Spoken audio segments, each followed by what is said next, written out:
بسم اللہ الرحمن الرحیم۔ جو شخص اپنے کسی گناہ پر شرمندہ ہوتا ہے تو اللہ کیا صرف شرمندہ ہونا بھی توبہ ہے کہ اللہ واقعی ایسے بندے کو معاف فرما دیتا ہے۔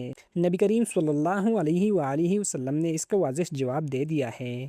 آئیے صحیح حدیث سے جانتے ہیں کیا گناہ پر شرمندگی کی اللہ کے ہاں کیا قدر ہے۔ حضرت عبداللہ بن مسعود رضی اللہ عنہ سے روایت ہے، نبی کریم صلی اللہ علیہ وآلہ وسلم نے فرمایا، گناہ پر شرمندہ ہونا ہی توبہ ہے۔ سنن ابن ماجہ حدیث نمبر 4252۔ جو دل سے شرمندہ ہو گیا وہ اللہ کی طرف پلٹ آیا، یہی اصل توبہ ہے۔ اللہ کی خوشی توبہ پر۔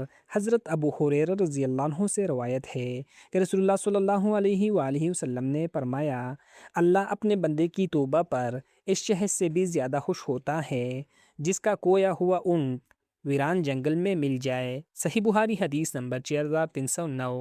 اللہ بندے کی شرمندگی اور رجوع پر انتہائی خوش ہوتا ہے جب تک توبہ کا دروازہ بند نہیں۔ نبی کریم صلی اللہ علیہ وآلہ وسلم نے فرمایا، اللہ بندے کی توبہ قبول کرتا رہتا ہے جب تک سورج مغرب سے طلوع نہ ہو جائے۔ جامعہ ترمذی حدیث نمبر 3537۔ جب تک موت نہیں آتی اور قیامت کی بڑی نشانی ظاہر نہیں ہوتی، توبہ کا دروازہ کھلا ہے۔ قرآن پاک میں اللہ تعالیٰ فرماتے ہیں، ترجمہ، کہہ دیجئے اے میرے او بندو جنہوں نے اپنی جانوں پر زیادتی کی ہے، اللہ کی رحمت سے نا امید نہ ہو۔